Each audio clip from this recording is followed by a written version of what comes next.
저는 지난 주일 오후 예배 때 굉장히 많이 웃었어요. 한 6개월치 분량을 그 1시간 반 동안 다 웃었던 것 같습니다. 왜 웃었을까요?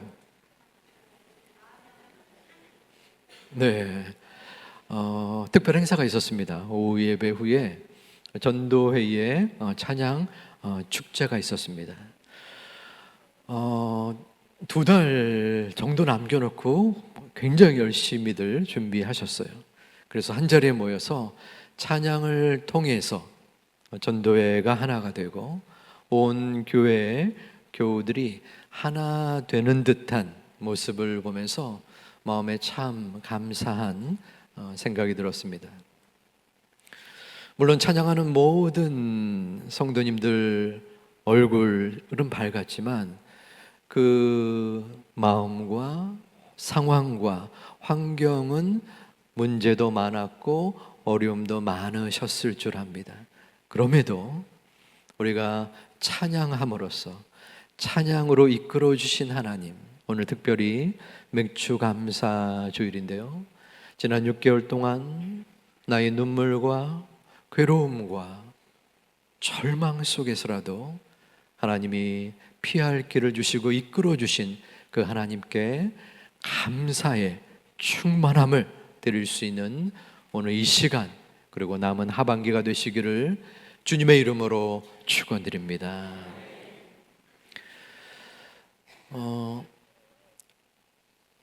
찬양 축제를 이렇게 들으면서 굉장히 놀라웠어요. 또한 그 PD가 작정을 하고 재미있고 다양하게 순서를 짠 것 같았어요. 아주 여러 다양한 모습들, 어린 주일학교부터 70대의 어르신들이 그렇게 율동을 잘하는지 전 처음 알았습니다. 그러다가 맨 마지막에 전도회를 보고 제가 깜짝 놀랐어요. 저는 앉아 있는데 제가 앞에서 찬양을 하는 거예요. 뭔 소리인지 아십니까? 네, 이건 설명을 들어야지 그날 본 분들은 아시겠지만, 여기 모인 찬양 찬양대 전도대원들이 교육자들의 얼굴을 가면으로 만들어 가지고 찬양을 하는 거예요. 교육자들이 나와서 찬양하는 것처럼 보였습니다. 그리고 나서 저에게 그 가면을 주셨어요. 난생 처음입니다. 제 가면을 받은 것은. 그래서 그날 본 분들도 있지만 못 보신 분들이 있어서 제가 가져왔습니다. 네. 그래서 이게 어디 희귀한 가면 아닙니까? 짜잔.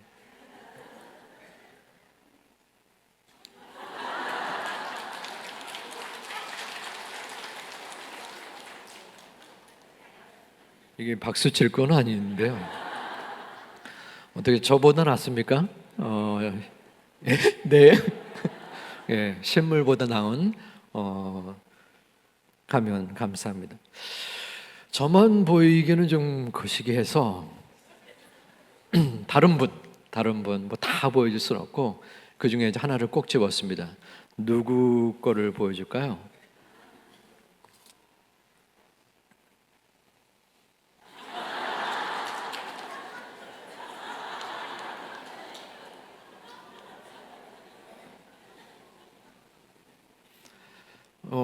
어때 정현숙 전사님 같습니까? 예, 네, 예. 가면은 보통 연극 무대에서 쓰입니다. 요즘은 예능 프로그램 복면가왕이라고 보신 분들도 있을 텐데 출연자가 가면을 쓰고 노래를 하는 거예요. 그래서 그 패널들 거기에 나오신 분들이 그 노래를 한 출연자가 누구인지를 맞추는 그러한 예능 프로도 있습니다. 그런데 심리학에서는 이 가면이 중요한 개념으로 쓰이기도 합니다. 심리학에서는 이 가면을 페르소나라고 하는데요, 원래의 로마의 연극 무대에서 배우들이 쓰는 가면에서 그 언어가 유래되었습니다. 지금은 사회적 상황 속에서 드러나는 자기의 모습, 여러 페르소나를 가지고 있다라고 표현하고 있다는 그 의미가 담겨져 있습니다. 예를 들어서 개그맨이 개그맨의 가면을 쓰고 밖에서 사람들을 웃깁니다. 근데 그것이 끝이 아니라 집에 가서는 아빠의 가면을 쓰고 엄한 모습을 보일 수도 있다는 것입니다. 우리의 삶 속에서는 누구나 여기에 모인 모든 분들 각자마다 정도의 차이는 있겠지만 가면의 모습을 지닙니다. 어떤 사람들은 3개, 5개, 10개 이상의 가면을 쓰면서 이 땅을 살아가기도 합니다. 그 가면의 삶 가운데 어떠한 모습이 하나님께서 원하시는 것인가 말씀을 통하여 살펴보고자 합니다. 주님께서 부활하신 날 저녁에 10명의 제자들이 마가의 다락방에 모였습니다. 그때 도마는 함께 참여하지 않았습니다. 그 다락방에 예수님이 나타나셨어요. 부활하신 모습을 보이신 것입니다. 10명의 제자들은 도마에게 가서 우리가 주님을 보았다, 부활의 기쁜 소식을 전하였습니다. 하지만 도마는 내가 직접 주님의 몸에 못자국과 창자국을 확인하지 않고서는 나는 부활을 믿을 수 없다라고 말을 합니다. 바로 일주일이 지난 그때에 11명의 제자 도마를 포함해서 다시 다락방에 모입니다. 예수님이 또 나타나셨어요. 26절에서 너희에게 평강이 있을지어다 말씀하신 후 27절에서는 도마에게 직접 그 부활의 몸을 만질 것을 말씀하십니다. 너의 손가락을 이리 내밀어 내 손을 보고 너의 손을 내밀어서 내 옆구리에 넣어봐라. 그리하여 믿음 없는 자가 되지 말고 믿는 자가 되거라 라고 주님이 말씀하신 것입니다. 이 오늘의 본문에서 제일 드러나는 부분은 이 도마의 불신앙입니다. 보지 않고 믿는 믿음의 사람이 되라 라는 교훈을 우리는 얻을 수 있어요. 하지만 조금 엉뚱할지 모르겠지만 저는 이 본문에서 이 도마의 무식한 용감함을 바라볼 수 있었습니다. 도마는 의심 많은 성향을 숨기지 않았어요.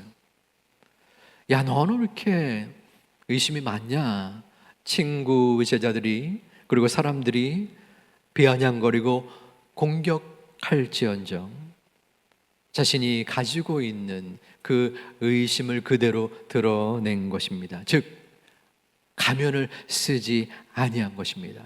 마음에는 의욕이 가득한 채 한데 괜찮은 척 또한 믿는 척 그 가면을 쓰지 않은 모습이 도마에게 있었다는 것입니다. 예수님은 그 도마를 이해하셨어요.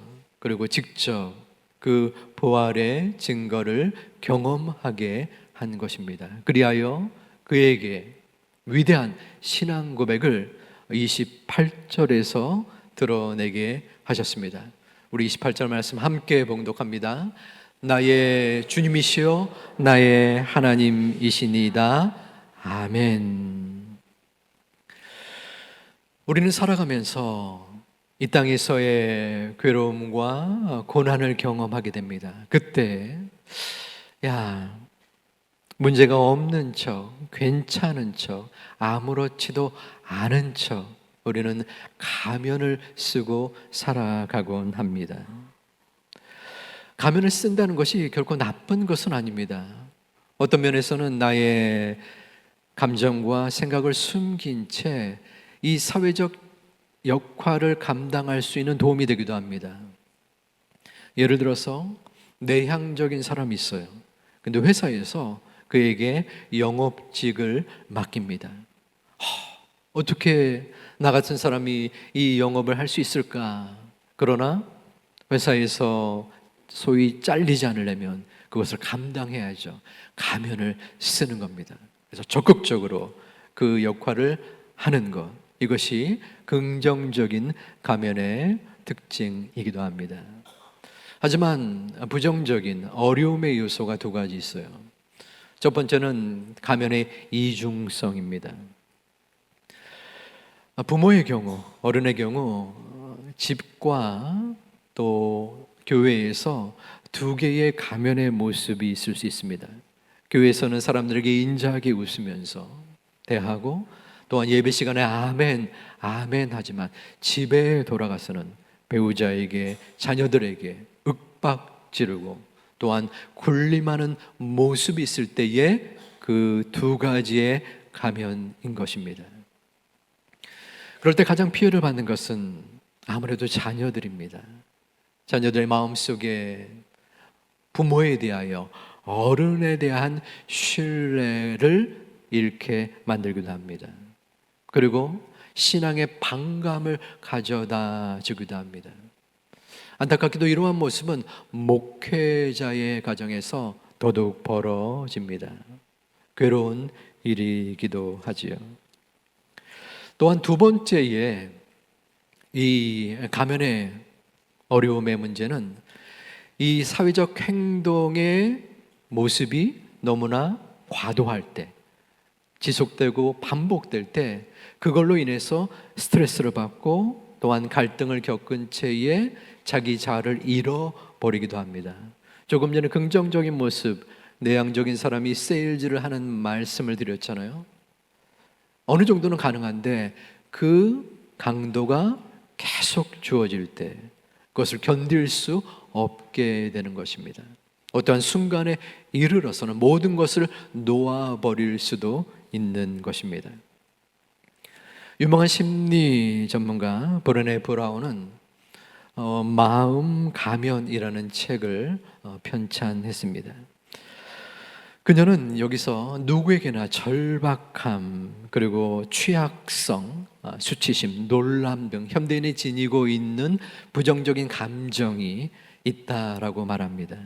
그리고 이런 부분을 드러내려 하지 않고 가면을 쓴 채 간직하고 있다면은 계속 힘겨워할 것이고 그것이 계속 증폭될 경우에 큰 병에 걸린다라고 말합니다. 이러한 우리들 자신의 취약성을 드러낼 때에 무엇보다도 마음이 편하여지고 또한 후회스러움이 남지 않고 주변의 사람들에게 자신의 진솔함을 드러냄으로 인하여 사람들과의 관계가 단단하여진다는 것입니다. 우리 자신의 취약성을 당당하게 드러내는 것, 우리 마음의 가면을 벗어 던지는 용기가 우리 가운데에 필요합니다. 만약에 도마가 자신의 마음의 의심을 그대로 간직한 채 나는 괜찮은데, 나는 믿는데 라고 가면을 썼다면 어떠했을까요? 아마도 평생 더 많은 마음의 의혹과 의심 속에 머물렀을지 모릅니다.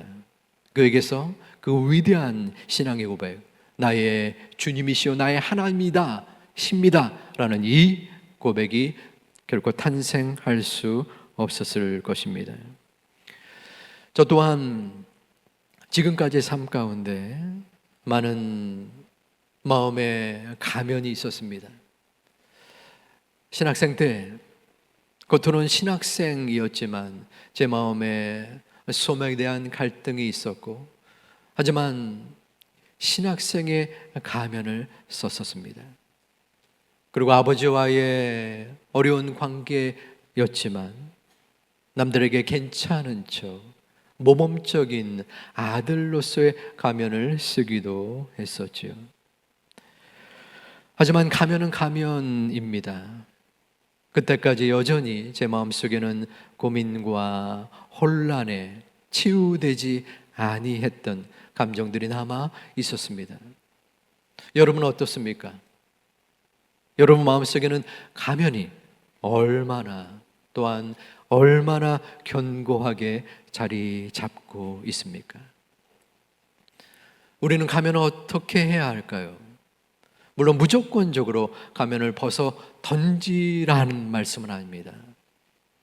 분명한 것은 사람과의 관계에서보다 하나님과의 관계에서 가면을 벗어버리는 것이 필요합니다.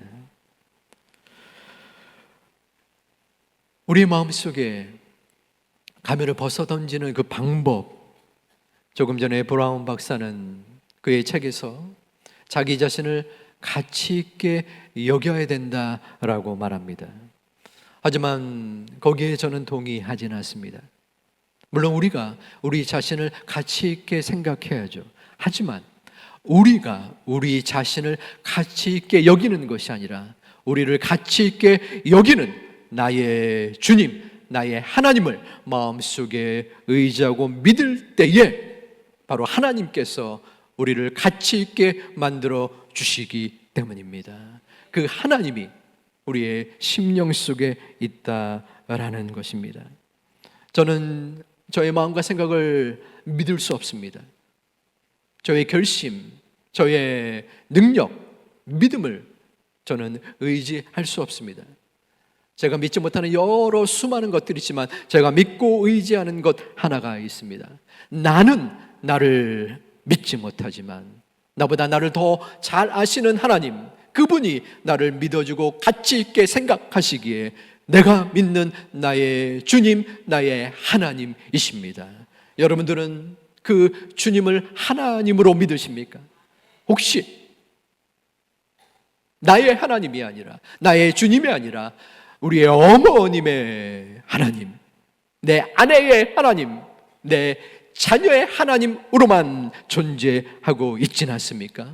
도마의 주님은 바로 저와 여러분의 주님인 줄을 믿습니다. 그 주님이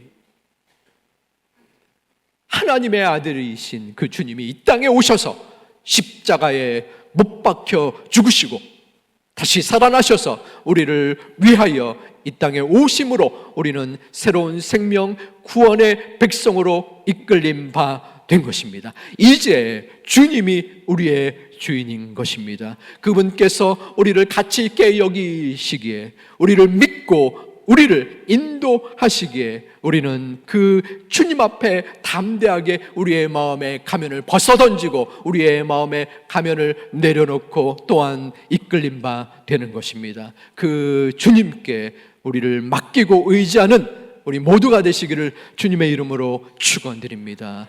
그 주님께 우리의 마음의 절망과 고통과 괴로움과 죄악과 비밀을, 그 가면을 벗어 던지기를 소망하고 축복합니다.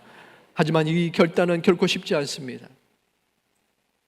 여전히 우리는 우리의 마음의 주인이 어떻게 해서든 내가 되려고, 너의 인생의 주인은 너다 라고 꿈틀꿈틀 세상에 유혹이 있기 때문입니다. 그러기에 우리는 간절하고 절실하게 기도해야 합니다. 주님, 제 마음속에 고통과 아픔과 죄악의 가면을 벗어 던지게 하여 주시옵소서. 주님 앞에 무릎 꿇고 주님 앞에 모든 것을 아뢰는 제가 되게 하여 주시옵소서. 오직 주님이 나의 주인이 되어 주시옵소서. 주님 안에 내 영혼이 안정케 되기를 원합니다. 내가 비록 흔들리고 넘어질지라도 주님의 약속을 믿고 나아가게 하여 주시옵소서. 주님께 기도드리고 간구하다가 어느 순간에 내 마음의 가면이 벗어 던져지고 그 마음의 평강을 누릴 수 있는 우리 모두가 되기를 주님의 이름으로 축원합니다. 축복드립니다.